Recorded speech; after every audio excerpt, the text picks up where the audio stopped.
Beautiful. Good morning, everyone. I hope you're having an absolutely fantastic day. So I'm going to know, we're going to run things a little bit differently this morning. I know you're used to we go over LA County, Orange County, San Bernardino, and Riverside County. Two things is one, we're at the tail end of the month. So the new data for the new month has not come out yet. And I was on a leadership meeting this past week, and we have updated some of our state of the industry slides as a result of what has happened the last month or so from what I shared with you in February. So, I want to always make sure that you have some of that information as it comes out. And then we have a couple guest speakers that I'm going to be inviting on today. One to go over a legislative update. And then we have a mortgage update to talk a little bit more about the Dreamers for All Act. Louis, I see you on the call. I want to make sure that I honor your time. Do you want to go first, or would you like me to go into state of the industry first? I am, here with whatever works best for your schedule. So I don't mind going first. Yeah, I don't mind waiting. absolutely. Yeah. Okay. Why don't I'll let you go. Let me make you a co-host, my friend, and that way Okay. we can go ahead and let you pop on first. So we're going to start off with that. And then I'm going to be sharing some things about what's happening with the Treasury bond and some updates on the banks as well. So let me go ahead and stop share. I'm going to pass that control over to you, and you should be able to share your slides, Louis. All right. Give me a second. I wasn't planning. I thought you were going to do it. So let me pop it up here. No, No that's worries. okay. That's okay. Let me go ahead and screen share here in a second. There we go. I do have this one, if this was the Yep. last one that you had. That is the same one. We can Oh, do beautiful. that one if you'd like. I just would have to have somebody to kind of go through it as I You go got through it. each slide. Okay. So let me go back here then and all right. So I guess, the first thing I'll mention is, let me know if time is running low or whatever. But, usually the way this works is that I get a lot of questions on the stuff that I talk about. So just feel free to, interrupt me as I'm going, essentially. I don't want this to be like a lecture is my point. Definitely. But And my friends, please feel free to put those questions or comments in the chat, and I can make sure to read them out from there. great. So if you can just go back to that previous slide real quick, I'll just talk a little bit. And there's a lot of information in each of these slides, and I won't go through all of it. So if someone sees something like you said, Monica, just have them pop it in there, and I'll go ahead and answer the questions as I go. But first of all, by way of an introduction, my name is Louis Lujan. I'm the Government Affairs Director with the Greater Downey Association of Realtors. And in this capacity, I provide federal, state, and local updates, answer questions about ordinances, about legislation on all levels of government. So what I'm here to do today is just kind of give you an overview of what to expect in 2023 on those levels of government. So we can go ahead to the next slide, just to give you a little bit of an idea on the federal level as we enter 2023. I mean, we're, practically halfway through it already. It's amazing. And then go into 2024, a couple things to keep your eye on with regard to the industry. First of all, some of the issues that Congress are going to be dealing with, I think the biggest one from that bullet point list, obviously, is the housing supply issue.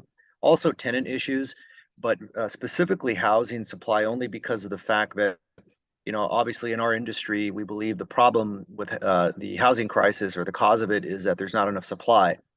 So the administration is listening to NAR and taking our argument that we need to build more. So they're trying to find ways through Congress to allow for builders to build more easy and more housing across the country.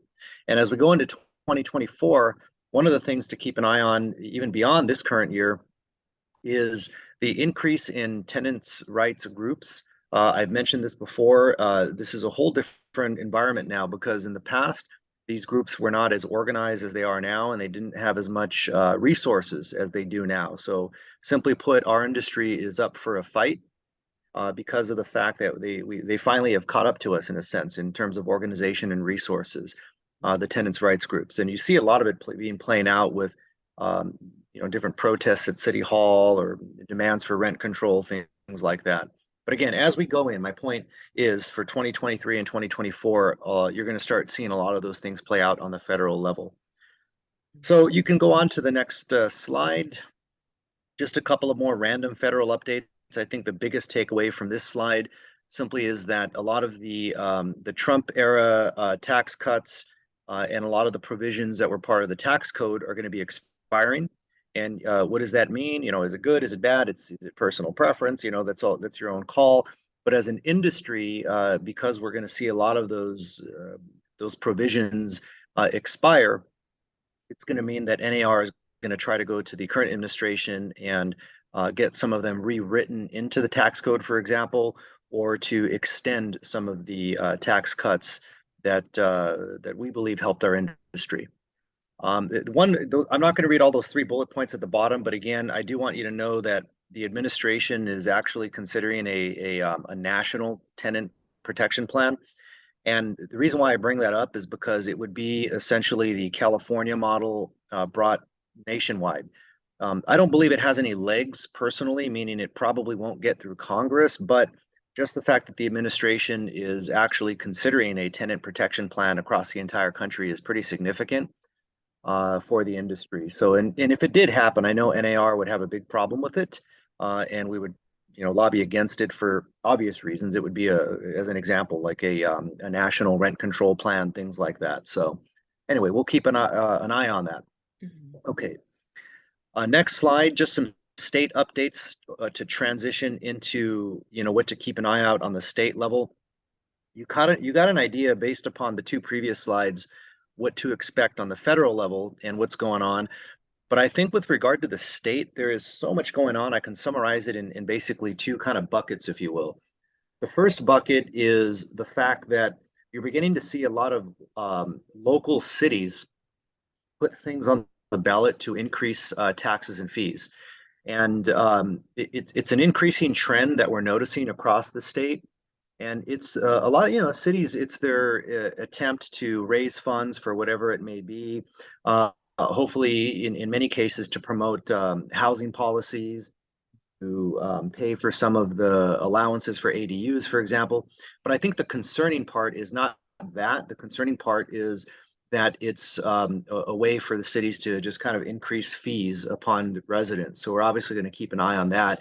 And the second bucket, if you will, is that second bullet point down there, and that has to do with the state suing a lot of local cities now for not meeting their housing requirements or their RENA numbers. Or a lot of you may have heard right now that this is the time in which cities are submitting their housing elements.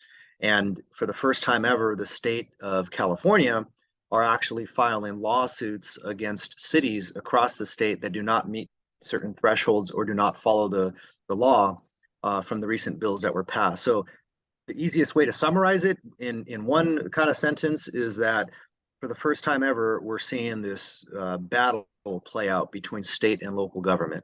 Who wins? It's yet to be determined, but a lot of the battles are being actually fought out in the courtroom as we speak. So And interesting times. just a note for those that are on the call and are not familiar with housing element. I know we talked about it in the past, but essentially based on census data from the previous census, each city has gotten essentially a mandated amount of housing that they need to create in the decade following that census data. And so a lot of them submitted their plan of action to meet that essentially that allocation.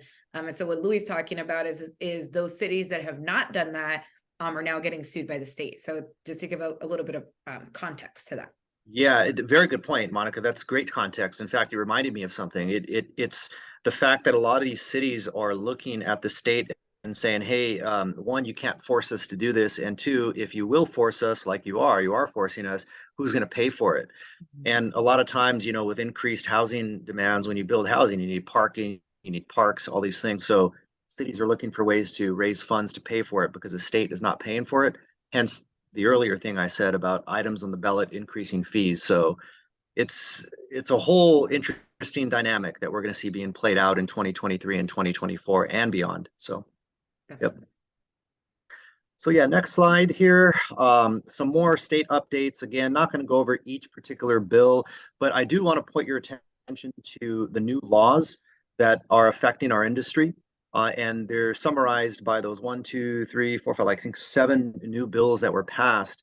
Now, the bottom one or the last one is SCA. That's a constitutional amendment. It's not really a bill. It's an amendment to the state constitution. So I included it in this grouping. But the point is that if you really want to take a look at which bills and which new laws are in place and will affect our industry, those are the new ones right there. It's kind of like a little cheat sheet, if you will. And I always get questions if people can have, for example, more information on SB 6 or more information on SB 989, whatever it may be. If that's the case, Monica, I'm sure you can let me know who's asked for it and I can pass on the info to you. It's always me, Louis. It's always It me. is always you, actually, but that's okay. That's okay. That's a good thing.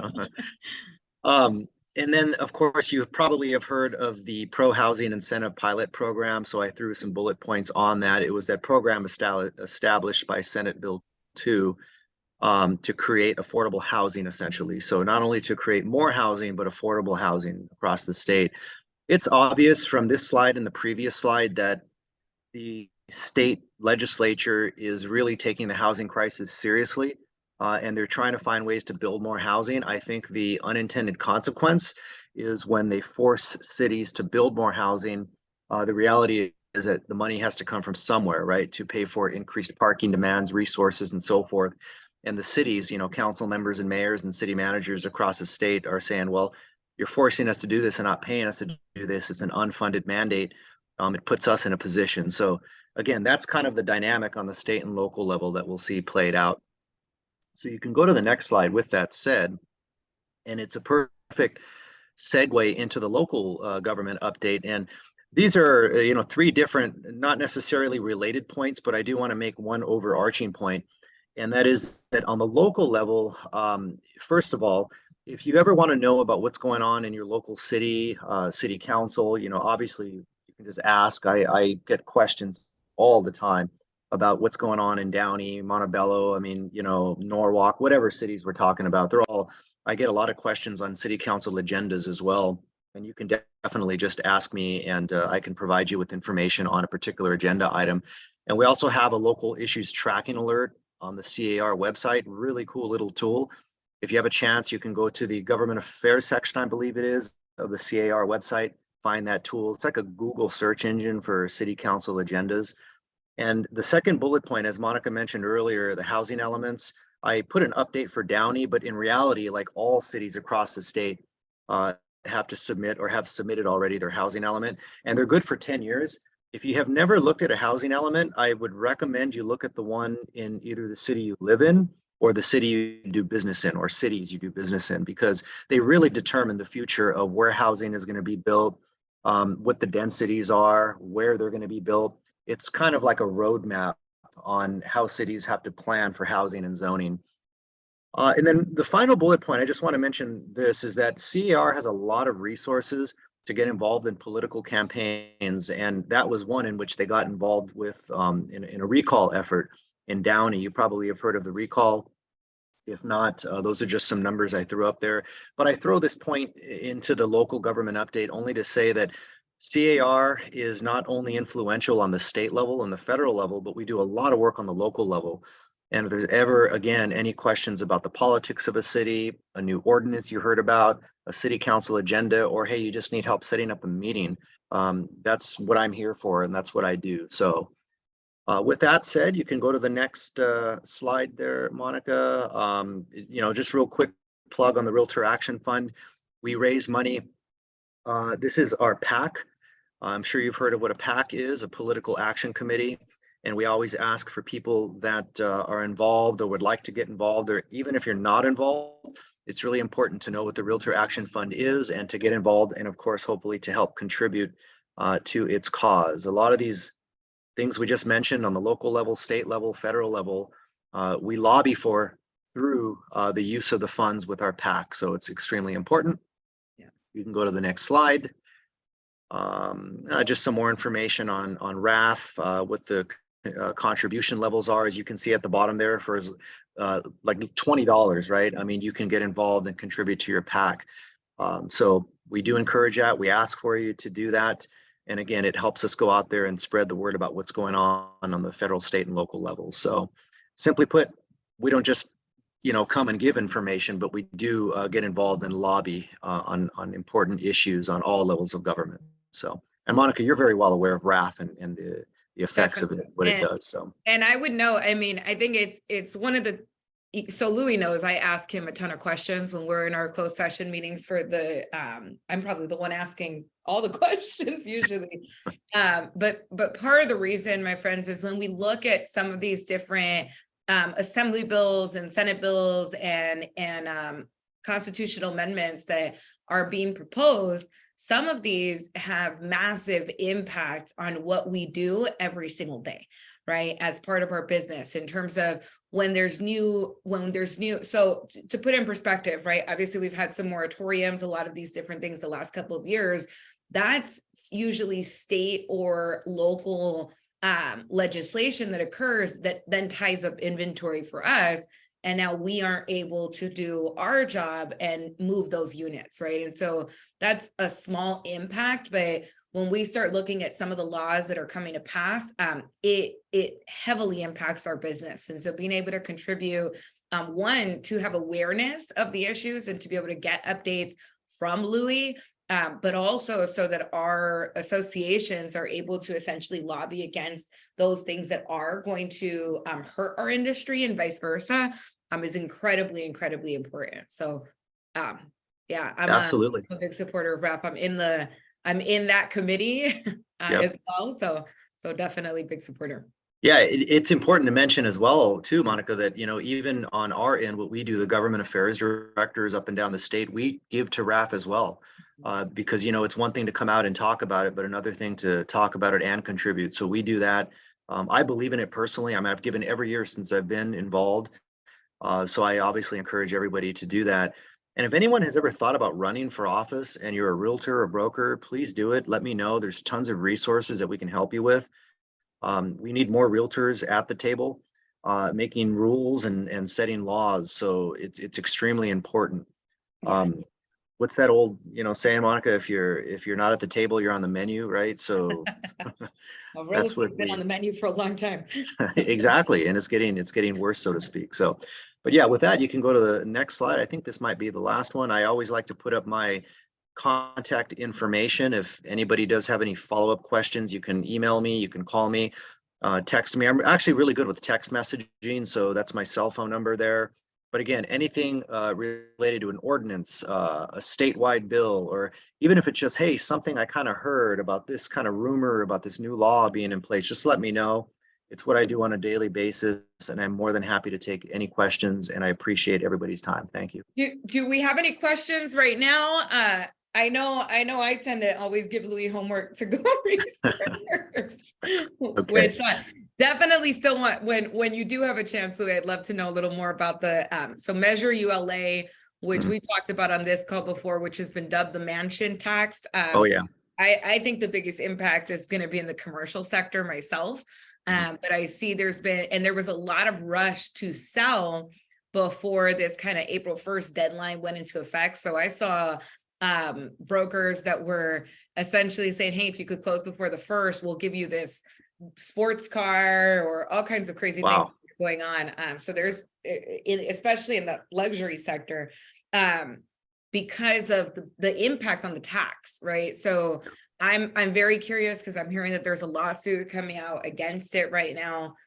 That's one that I leave you for homework, Louis, because I definitely want to know more about that one. Yeah, no, absolutely. In fact, I remember you asked me last at the board meeting, so I took a note down. I will get you some info on that, along with some other requests I got for other bills, and be more than happy to provide that information. So, and the final thing I just like to say is our legislative day is coming up. This is an annual meeting in which a group of us from the board leadership go up to Sacramento and talk about bills to our legislators. So if there's anything that anyone would like us to take along, again, whether it's a question, a comment, a concern, just let us know. We'd be more than happy to do that. So Awesome. Thank you, Monica. You are amazing, Louis. Thank you My so pleasure. much for coming on today. I'm going to jump to the next slide. You're more than welcome to stay on.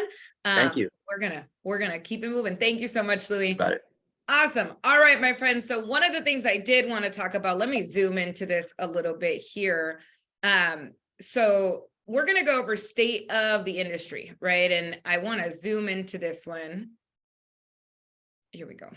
So I was on a call. I am sorry, guys, technical difficulties. There's one slide that is in an opposite. It's just oh my gosh, this is not okay.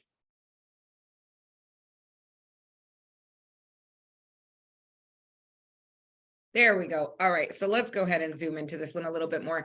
I want to start here, right? And so one of the things that I thought was really interesting as we kind of went through this session with leadership last week, we had the opportunity to have Terry Connolly, who is essentially over he's the president of Mutual of Omaha Mortgage, has about 23 years experience in the industry, meaning he's been through multiple kind of these changes or shifts in the market, right? And so what was interesting to kind of hear is we went through some of this speed and scale of disruption. Obviously, we've been hearing a lot about what is happening in the mortgage industry. We've been hearing a lot about what is happening with the economy, the GDP. Inflation specifically is a really big kind of key point that we've been watching. And so as he went through, right, he said, hey, the refinance volume is down 87%, right? So rates go up, refinance volume goes down 87%.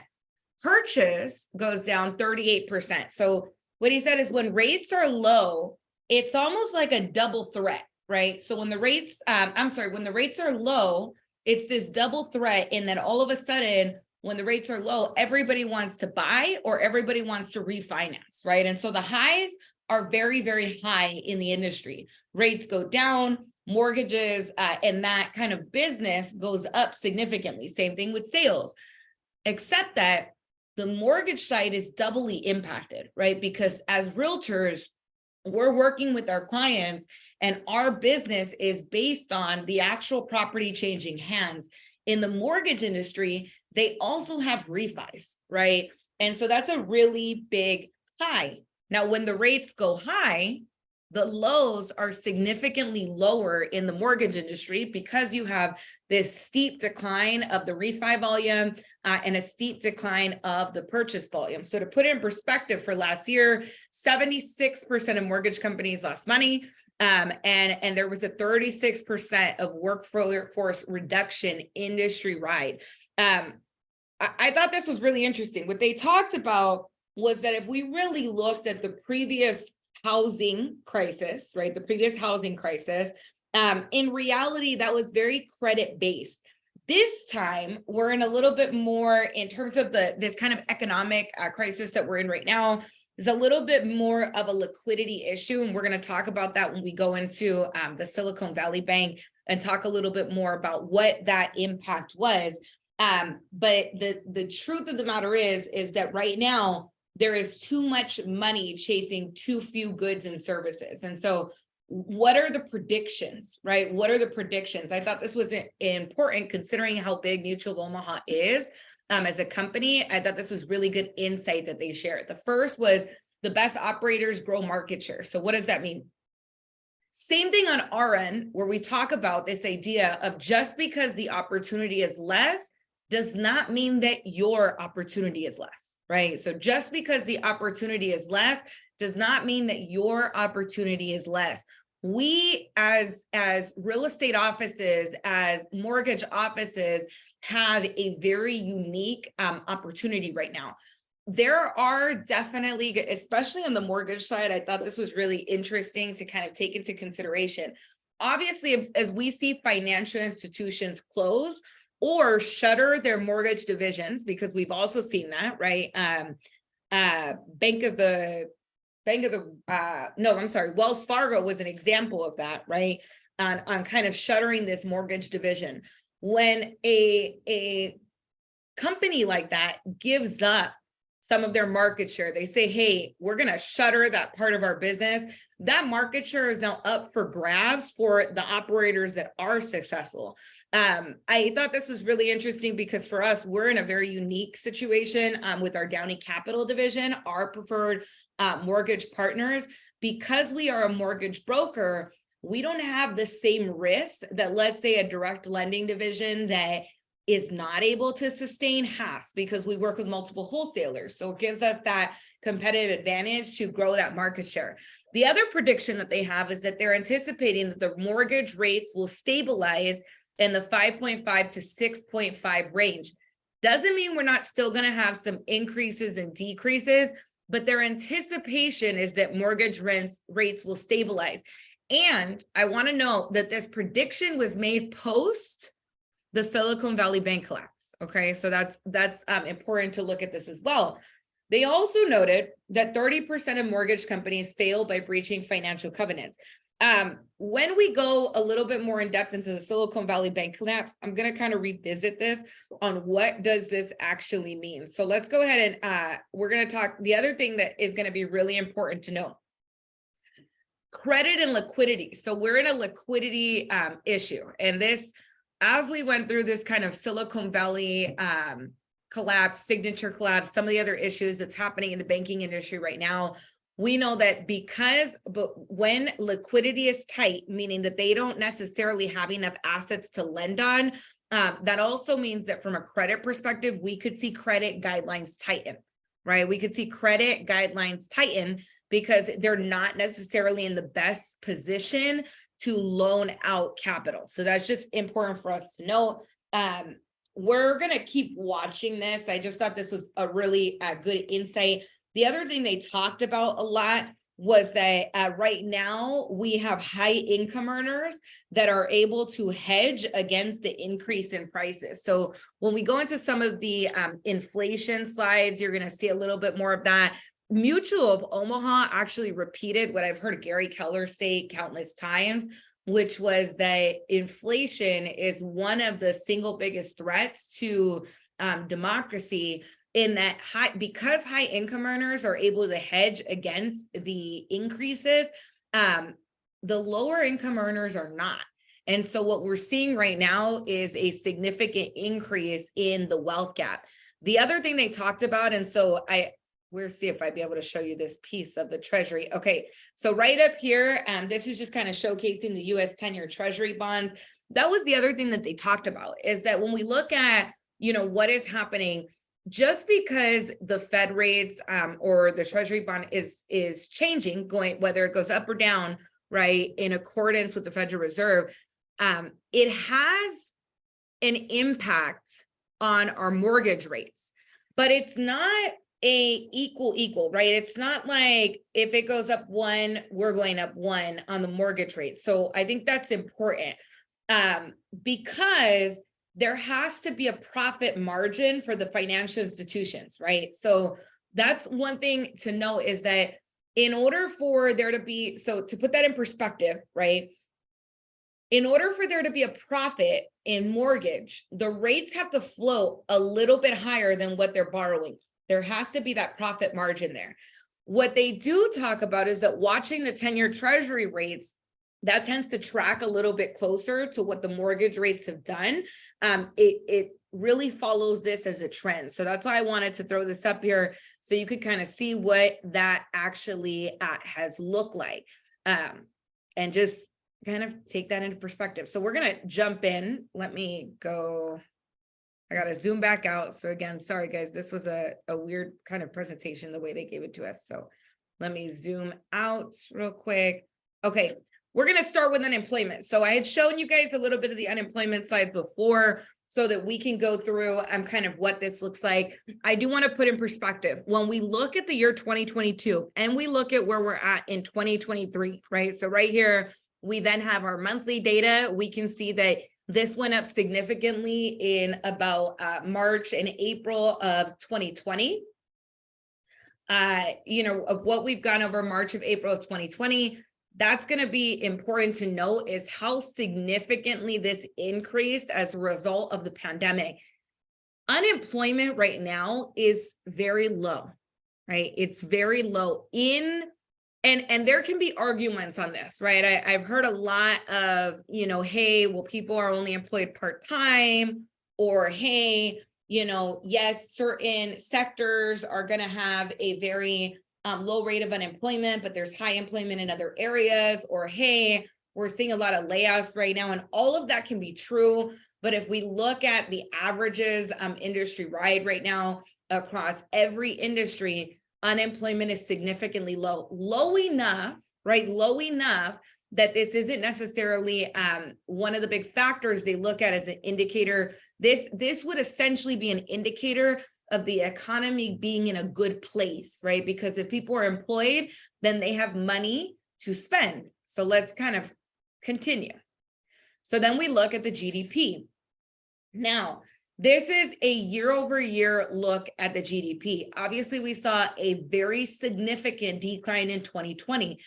What happened in 2020, right? When we go into a national shutdown and all of a sudden everybody's in quarantine, well, that money is no longer being spent on goods and services for a short period of time. Then what happened, right? Then what did we see happen? All of a sudden, all of those funds started being spent specifically on goods, not services, on goods, right? Because people were buying extra toilet paper and people were buying all these kind of extra things that they wanted to store in their home.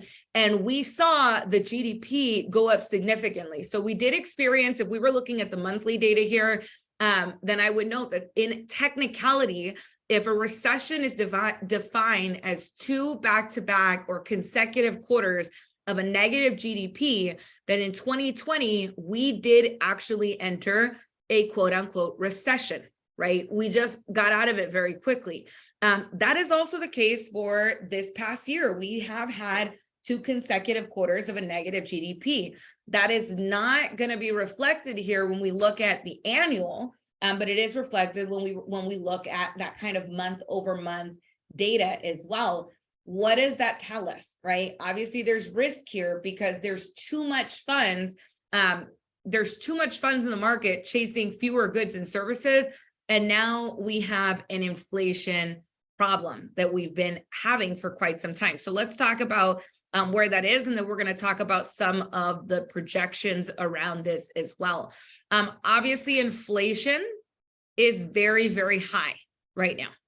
This is a challenge for us because in reality, if we look at the inflation numbers, we know that the Federal Reserve, there was just a Fed policy meeting recently where they chose to continue to raise rates despite some of the issues that we've had in the banking industry. Part of that being because they are battling inflation by increasing the rates, right? So we're seeing that consistently because we saw such an increase in such a short period of time in this inflation number.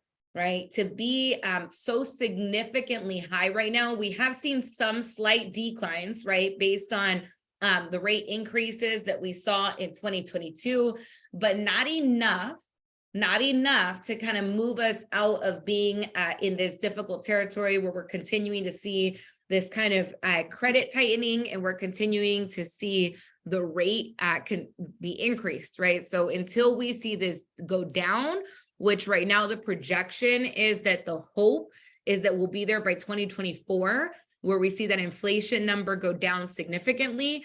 That's what we want to watch, right? That's what we want to watch. Now, obviously, when we see some of the issues that are happening in the economy right now, especially around the banks, that's important for us to continue to monitor, as all of these things are potential threats to our inflation numbers, to the rates, just the bank runs in particular, which we're going to talk through a little bit of that as well. The good news being is that while we may not see the significant decrease happen immediately, we are anticipating that inflation does get back to target, right? It does get back to target.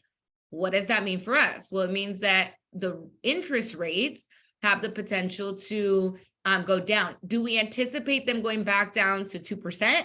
No, right? Not necessarily. But we do anticipate them stabilizing, right? We do anticipate a sort of stabilization here.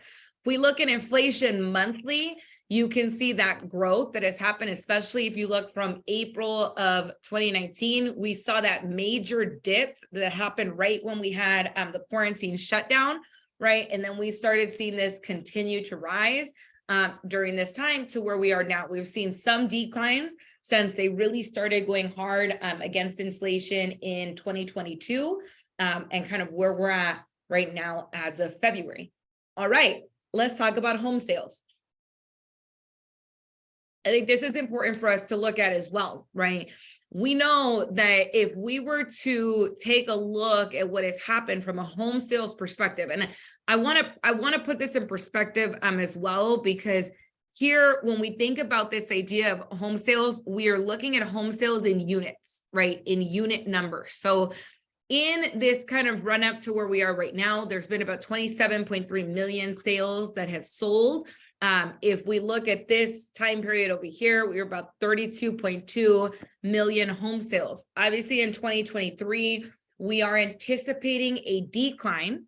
We are anticipating a decline in the number of home sales that are occurring, right, in 2023, which I'm going to know is, while of course that can feel challenging, because there's less homes to sell. There's homes that are tied up, because a lot of times what you have is a lot of our sellers, our home sellers, are also buyers, right?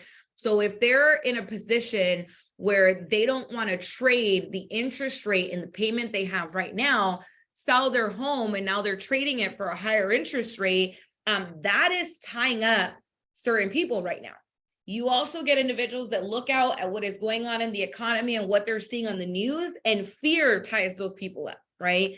And so what's important for us as real estate practitioners is that we are going out and finding clients that are able, ready, and willing to transact business right now, which is going to be fewer and far in between.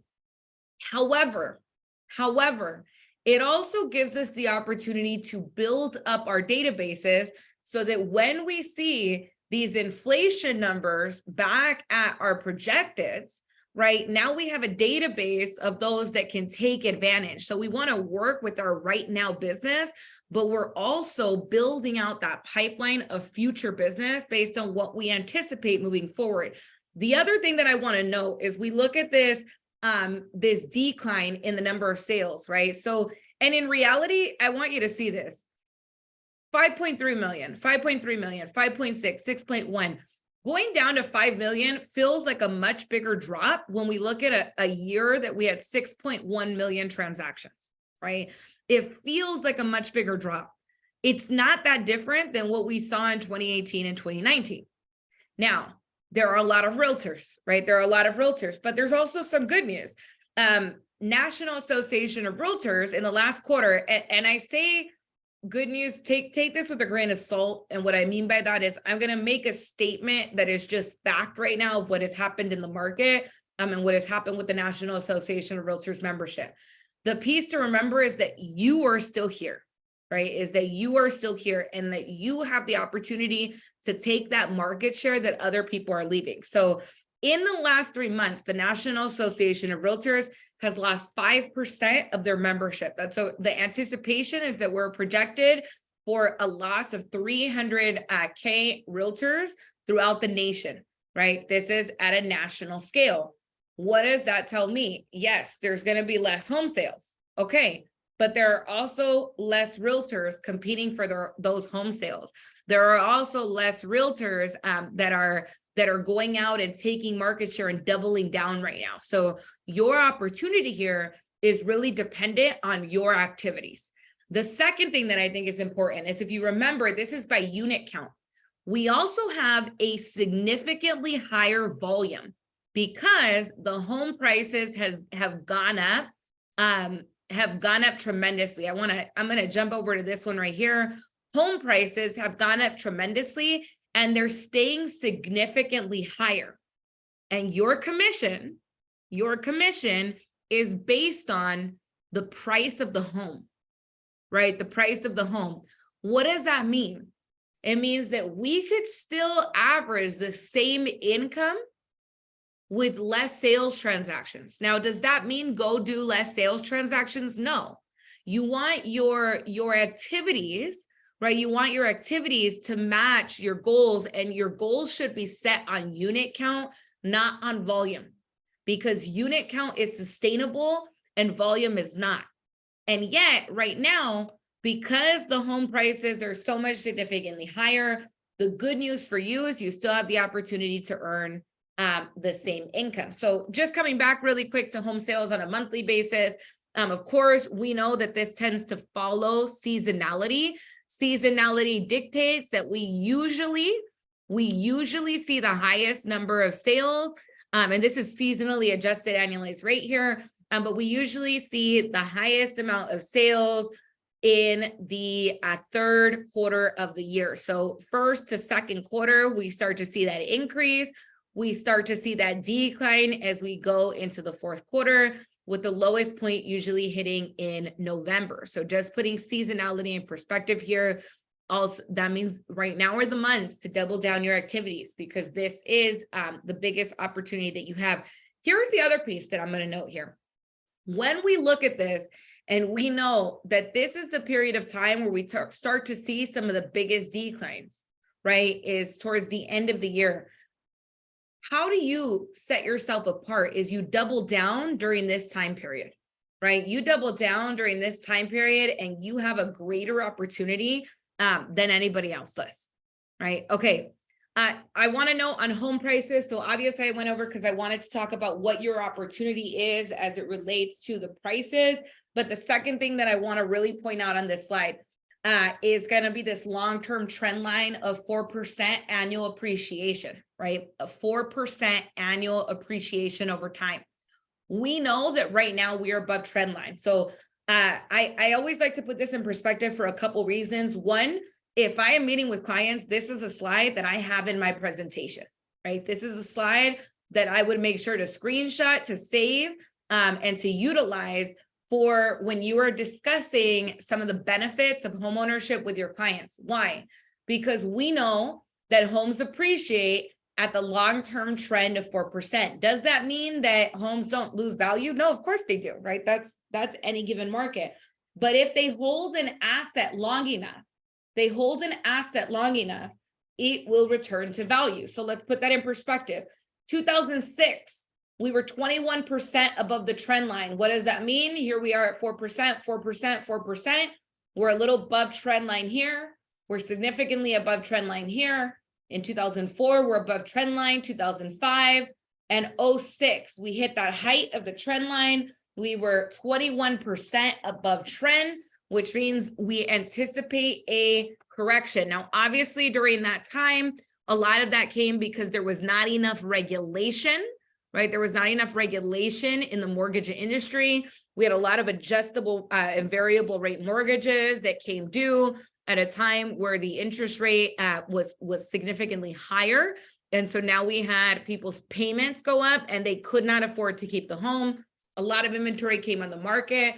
We saw significant declines and home values go below trend. So we get back to trend at 2008 and then drop below the trend line here.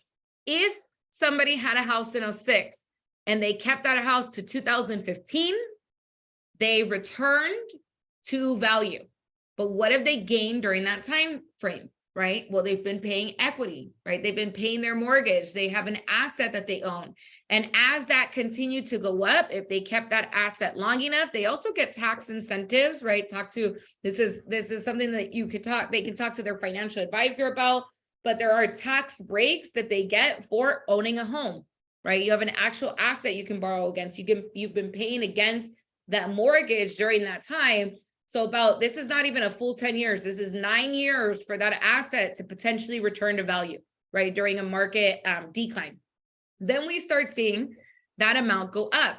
We were still below trend, right? We were still in 2016 below that trend line of 4%.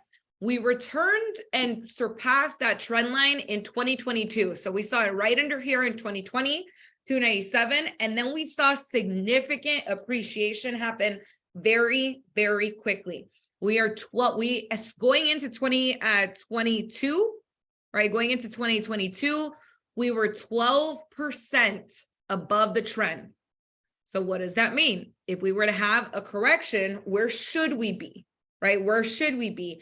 We saw a slight decline so far in 2023, and yet where we should be is about 357K for the annual median home price across the United States. So this is just to put us in perspective of if we were to see some corrections, where should we be for us to return to that trend line, but also to put in perspective for all those clients to say, you know, why should I buy right now? We buy now to lock in our cost of living. Obviously, we see rents continue to rise over time, right? They lock in a cost of living. They get a tax incentive when they own versus rent. And we know that if somebody owns the home long enough, there is a return to value, right? Even if we saw prices drop within the next couple of years, we will return to value over time. So if they are in a position where they are stable with their job, where they can afford to buy right now, then there are absolutely benefits to owning versus renting. And this is just a good way to kind of look at that trend over time. We look at our home prices monthly, just so that we can have an anticipation of kind of where we are right now. What are some of the changes that we've been seeing? We saw prices continue to be higher than they were in 2021 throughout 2022. Now, when we look at January, we saw another increase in the home prices for 2023. Here in February of last month, we saw a little bit of a decline here, right? We saw a little bit of that decline here. So I just want to note that we'll continue to monitor these home prices monthly as well. What about inventory? So we talk about this a lot, right? I thought it was very interesting that I've had multiple people that are like, that in the last year in 2020, we're like, oh, we have so much inventory on the market, right? We're going into a quote unquote buyer's market. If we look at again, this is technical definitions, right? Technical definitions, I've talked about this before. We look at this idea of what is a seller's market, what is a balanced market, what is a buyer's market, technical definitions. Up to 5 months of inventory, right, is going to be considered our seller's market. 5 to 7 months, so that's why it's showing balanced market at 6 months, right? 5 to 7 months of inventory is going to be where we hit about a balanced market. 7+ months of inventory is really where we start hitting that buyer's market. We still are very, very low on inventory.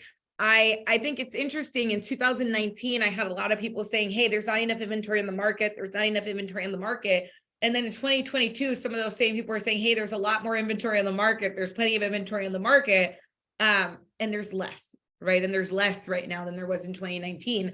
But it puts in perspective when we come out of a market like 2021, where we had, where every open house looked like an in and out. And there was lines wrapped around, and we were getting 35 offers and offers 100K above. It just feels different, but we sometimes need to combat our own perception of where the market is and actually look at the data and look at the information. And for those of you that are on my weekly call, when we look at LA, Orange, San Bernardino, Riverside County, we've also seen that this inventory trend has seen a little bit of a decline in the amount of available inventory that we've had. This kind of puts it in perspective monthly, right? So if we spread it out a little bit more, January, we saw significantly more if we're looking month over month, but this is still comparably not extremely high inventory across the board. Same thing in February of 2023. So what about our rates, right? What about our rates? This is another slide that I would be screenshotting. I would save this slide. I would put this in my presentations with my clients as well. When we look at the rates, right? We know that if we look at the historical average from 1972 to 2021, our average rate was 7.81. If we look at the historical average from 1990 to 1921, that average rate is 5.97. Right now, our average in 2022 was 5.34, right? Yes, it's higher, right? Yes, it's higher. If we're combating our short-term memory of 2020, 2021, right? Yes, it is higher. And yes, that is going to impact your clients. And yet it's not the highest that it's been, right? It's not the highest that it's been. What I encourage you, I think this is an area where sometimes, if you've ever heard the terminology story selling, right? Story selling, I think it's important to kind of look at the examples that you have in your life with your clients of where they made a great investment and yet the mortgage rate was probably pretty high. The one I use all the time is my grandma, who bought her property in 1971 in Southgate, a triplex for $36,000. Her mortgage rate was more around this, right? Around the 16 rate. And she's been through multiple market corrections during that time since 1971, right? There's been multiple major changes in the market where values had gone down significantly, especially the housing, kind of the big housing crisis in 07. And yet the question would be, was that a good investment that she made in 1971? It's a question to ask your clients, right? When you give examples like that, because resounding, the answer is yes. It was a great investment that she made all those years ago, even at a 16% interest rate, right? Because the value that she has now and the benefits that she got through all that time, and that was a property that was passed on to the family, that multi-generational wealth that was created, is incredibly, incredibly important, right? So I encourage you to save this slide, share this slide, but also make sure that if you have a story like that, or feel free to borrow mine, right? But if you have a story like that that you can share with your clients, data, right, and information, right, gives logic. That breeds logic, and logic makes people think. And it is important that we have that kind of evidence-backed approach with our clients, but emotion is what makes them act. So if you're just presenting the logic and you're not able to tie that to the emotion for them, then you're not going to inspire them or motivate them to take action, right? And that's how we create impact. And so use the slides, but share examples as well, my friends, share examples. This puts us in perspective of where the rates have been on a monthly basis. And obviously why the impact has been felt so much, right? Is because, again, it's happened fast. It's happened fast, where we've seen these significant increases happen very, very quickly. So that's part of what we are combating. Now, here's the other piece, new home starts. This is going to be our new development projects as well. I'm going to note we are underbuilt. We are underbuilt in the United States right now. Louis shared a bit on the housing element and some of the mandates that every city in California has right now to create a certain amount of homes. Part of that is because we have population that goes up, and this is also going to impact our quote unquote, our absorption rates, or essentially how many months of inventory we have available, right? So when we look at this and we know that the population has increased, and the number of homes that, based on census data, California is requiring to be built across the state. And then we look at a number like this. Now, of course, this is on a national scale, but we've been underbuilt since for months, right? This has been for months. And so we know that there's not enough new home starts right now to meet demand. And since there's not a lot of new inventory coming on the market, one of the reasons that our inventory numbers are so low, supply and demand correlate. When supply is low in relation to the demand, that impacts price, right? That impacts price. And so that's important for us to monitor here as well.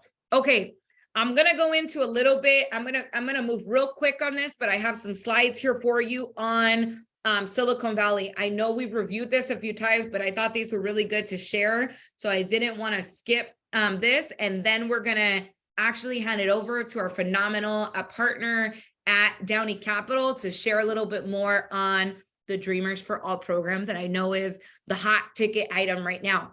Okay, so why did Silicon Bank fail? We're going to move quick. Lack of diversification in the business. They had a lot of deposits from the tech industry, startups, and VCs. They were exposed to shocks in the industry, and as their VC slowed lending, their deposits started declining, right? There was also mismanagement of its balance sheet. So we talked about that.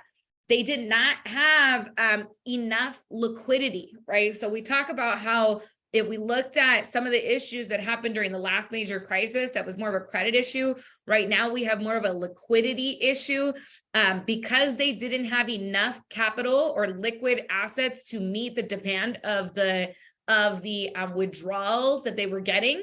Right, they had to sell certain assets at steep discount. The bonds, right? We saw bonds that started to decline because it has an inverse relationship with the rates. As we saw that decline, they sold those at steep value and became at risk, right? They became at risk. They also were very slow to secure other funding once problems became apparent. The biggest challenge that they had, however, was panic, right? We have this idea of a crowd mentality that happens. Rumors spread that the bank was in trouble. And if we look at the role that social media also plays, we obviously all saw that very, very quickly, right? Is that now there's content that gets created everywhere. This becomes a self-fulfilling prophecies. Bank runs are a psychological phenomenon, right? But the other piece that was important to understand is deregulation. In 2019, right? 2018, a law was passed to roll back regulations on some of these small and medium-sized banks. What happens is that banks have something called stress tests where they want to make sure that the bank is healthy. So they put these stress tests in place. This bank did not meet the assets to have required stress tests in place, right? Silicon Valley Bank did not. They had just over 200 billion in assets. You need 250 billion to have these kind of required stress tests to make sure that the bank is in a safe kind of position or is not an at-risk position. Prior to 2018, prior to that change in the law, that limit was 50 billion, meaning that had that law not been put in place, they would have been subject to some of these stress tests to make sure that they were in a safe position. And some of this may not have happened. I'm not going to go over this completely. This is kind of a recent events timeline. I will give you these slides and you are more than welcome to screenshot this and utilize it as well. This just gives you a really short run-in from March 8th to 2021, March 21, that really talks about what happened on what timeline and then what other banks have been impacted.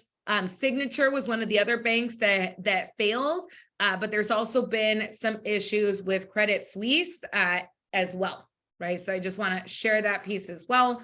The FDIC, so this is important, right? The FDIC. And I am going to note, so I have to give the disclaimer that any of the information that I share, we are not financial advisors, but this is great information to just have across the board if you have high capital amounts or you have clients that have high capital amounts and need to make sure that their assets are protected. The FDIC is the Federal Deposit Insurance Corporation, created by the Banking Act in 1933. Essentially what happens before this was created, over 9,000 banks had failed, right? Over 9,000 banks had failed in 4 years. That's why this was kind of a response of what they created during the Great Depression. Essentially, it's funded by fees that the bank, primarily by fees that the banks pay that is assessed quarterly. Those fees are based on the liabilities of each bank. What they cover is up to 250 of assets that is tied to one social security number or EIN number. What does that mean? If, let's say, you are a husband and wife, you have $500,000 in the bank, that $500,000 is essentially quote unquote protected by FDIC if that bank was to fail. If you have 750 and you only have two social security numbers, 500 million or 500K, not million, sorry, 500K is what is protected, right? Now, there's different institutions that can then hold those funds. So it could be spread out amongst different funds. Or if you have an EIN number, that EIN number can also be insured up to that 250, so long as the bank account is under that business or EIN number. What happens when the bank fails? FDIC steps in, seizes the bank, right? They had multiple options. They can sell the bank and the deposits. They can sell parts of the bank, right? And they directly pay the insurance fund to sell the assets of the bank over a long period of time. Here was the other, so I'm gonna know, again, we're a little out of time, so I may have to go over this a little bit more in depth next week if it's an area of interest, but I wanted to share this because we're not gonna have time to go through the full amount today. So I'm gonna come off because I see that we're over time, and the specifically, let me stop share for a second. Specifically right now, one of the things that I know is time sensitive because it's another area where funds can run out quickly is going to be the Dreamers for All Act. Rosie, do I have you on the call, Rosie? Yeah, give me 1 second. Let me get her set.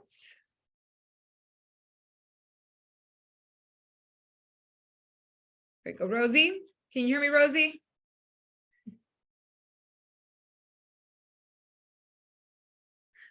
Rosie. Oh, we're having I know she just texted me, so we should be, there we go. Let me get you unmuted, Rosie. Nope, you're still muted, my friend. I just, Okay, good morning. there we go. Good morning. Happy Welcome. Monday. I have here Marta too. She's joining the call. I love it. I love it. Hi. The reason I wanted to share everyone, the reason I wanted to invite Rosie and Downey Capital on today is because, as we all know, one of the big programs that has come out has been the Dreamers for All Act. They let me sit in with their wholesaler last week. And the thing that really caught my attention was how time sensitive this program is, because there's 300 million in funds.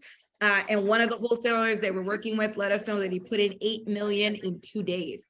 And so because of that, Rosie agreed to come on, share a little bit what they're doing. I do want to note that not every lender is approved to be able to offer this, but ours are. And so Downey Capital, yes, Downey Capital is a great partner to have on. Rosie, can you share a little bit more about the program and what we need to do to get our clients in? Yes.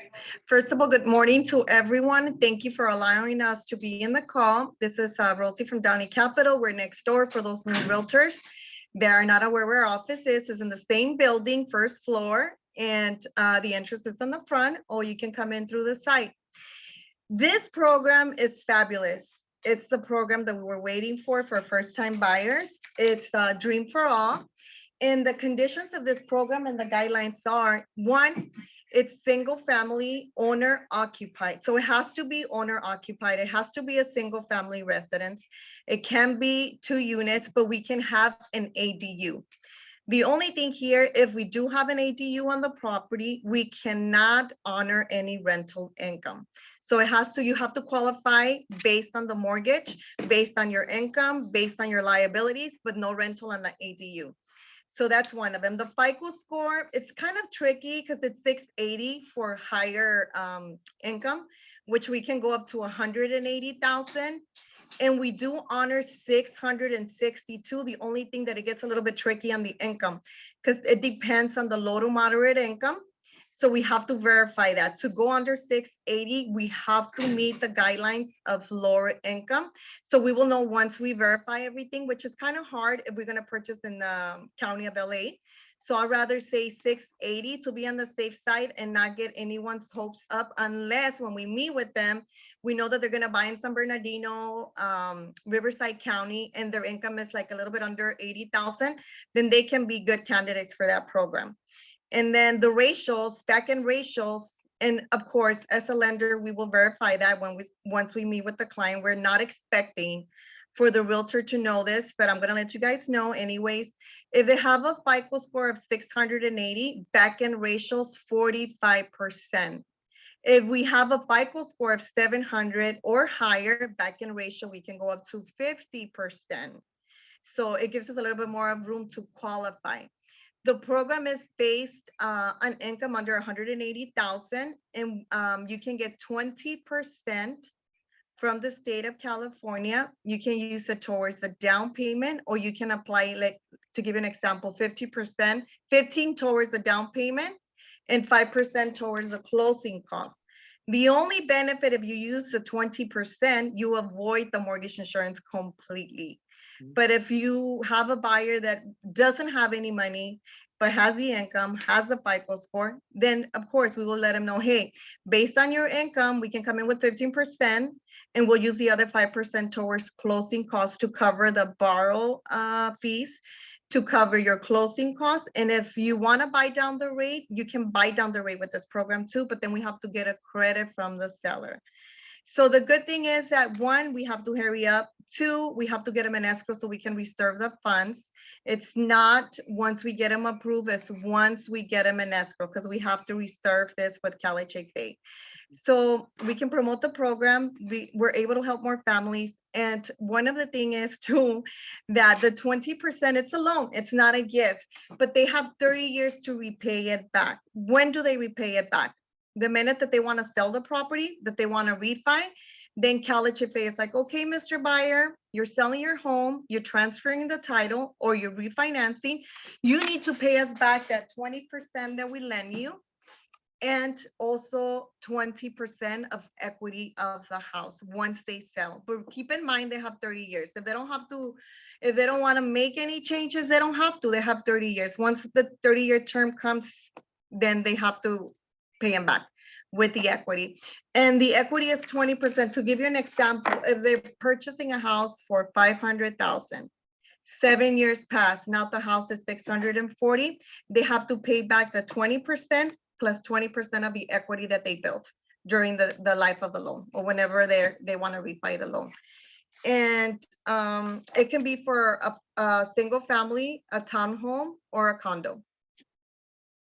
And something else, no co-signers that are non-occupants. So whoever's gonna apply for the loan, they have to occupy the house. So we can't have non-occupant co-signers. It has to make sense. It could be mom, dad, brother, fiance, but it has to make sense. Just like the FHA loans, we can't just say someone out of the state, or my co-signer is my best friend. It has to make sense that they have in the past that they live together. Or if it's family, it makes sense. If it's your fiance, it makes sense too. That's awesome. Anyone has any questions? I just want to note that, because I know that was a question that I had asked. To my understanding, this is a conventional loan. It's a conventional loan, 20%, you avoid the mortgage insurance. And also, once you have the clients approved, they have to take 2 classes. One, that it'll explain everything about the process, that it's for Dream for All. And then 2, they do have to take a class for the share appreciation.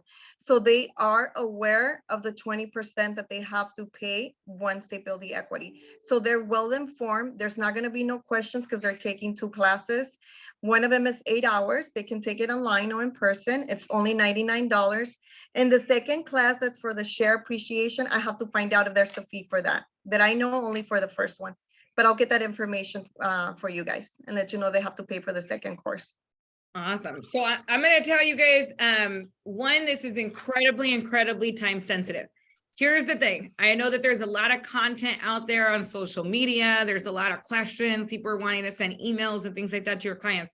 The best thing you can do is pick up the phone and call your clients. If you have anybody at all that it was potentially been thinking about buying and maybe has been on the fence, or anybody that you're currently working on, that call to me, I'd be like, hey, Rosie, obviously you're somebody that's really important to me, and I would hate for you to miss out on this program. There's an opportunity for you to potentially get 20% down. Are you interested in knowing more? Right? And talk to them about it. Get the questions, find out who they are. If they look like they may be interested, get them into a conversation with the lenders. What happens if they don't meet the criteria? So I'm going to give you an example, because I made this joke on Friday, but it's true. I love my brothers. If they ever watch this, I'm going to clown on them a little bit. But of course, all of a sudden, everybody's seeing this all over the place. they had questions, right? They don't call all the time to say hi, but they sure call when there's a great loan program for them, right? One of them doesn't qualify, sold his property in 2021, right? And yet, here's the thing, it started a conversation about what it could look like to potentially buy right now instead of renting. And so that conversation, whether he qualified for this program or a different program, doesn't matter, because now he's getting his docs together for pre-approval. You have people that are in your network, sometimes in your family, that are curious about a program like this. We do them a disservice by not being willing to have the conversation. So pick up the phone and talk to your clients about it.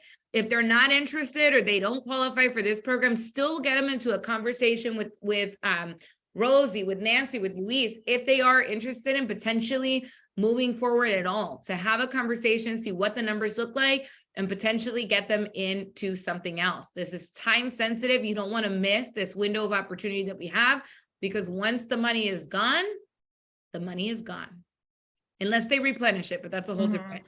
And with that said, Monica, an important thing is that they cannot own a house or have not owned a house for the last 3 years to qualify. That's super important. If you want any flyers to promote on social media, or to if you want a door knock, Nancy, Luis, or myself, we can print flyers for you. We can any information besides this program. We have other programs, but if you want to promote this program, which is the one that's opening the doors for everyone, we would be more than happy to assist you with flyers. Okay. Think about it as your carrot, my friends. But all right, thank you so much, Rosie, for being on. My friends, Thank I didn't you. get a chance to go through the full slides, so I will make sure that we revisit that next week as we go through kind of our monthly update. And with that being said, reminder that we have a special webinar tomorrow at 11 a.m. Specifically on the 201 Club. With that, I hope you all have an absolutely phenomenal rest of your Monday, and we will see you soon.